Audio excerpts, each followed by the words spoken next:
अक्कलकोट तालुक्यामध्ये रेशनच्या तांदळामध्ये प्लास्टिकचे तांदूळ आढळले असल्याचा आरोप खासदार प्रणिती शिंदे यांनी राज्य सरकारवर केला आहे। अक्कलकोट तालुक्यात रेशनच्या तांदळामध्ये प्लॅस्टिकचे तांदूळ आढळल्याचा खासदार प्रणिती शिंदे यांनी राज्य सरकारवर गंभीर आरोप केला। खासदार प्रणिती शिंदे यांनी घेतलेल्या पत्रकार परिषदेत अक्कलकोट तालुक्यातील 2 गावात रेशनच्या माध्यमातून प्लॅस्टिकचे तांदूळ वाटप होत असल्याचा आरोप प्रणिती शिंदे यांनी केला। अक्कलकोट तालुक्यातील बाडेवाड आदेवाडी गावात रेशनच्या माध्यमातून प्लॅस्टिकचे तांदूळ वितरित केले जात होते असा अनुभव नागरिकांना आल्याचं खासदार प्रणिती शिंदे यांनी म्हटलं।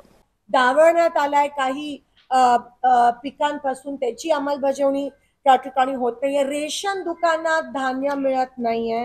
रेशन दुकानात मी तुमच्या समोर काही शॉकिंग गोष्टी मांडू शकते। आम्ही ह्या दर्जाचे तांदूळ त्या रेशन दुकानामध्ये परवा आंदेगाव अक्कलकोटला देण्यात आला। प्लास्टिक आहे, मी तो स्वतः चावून बघितला आणि तो शिजवल्यावर असा दिसतो। मी तुम्हाला सॅम्पलसाठी ते तुम्हाला सर्क्युलेट करते।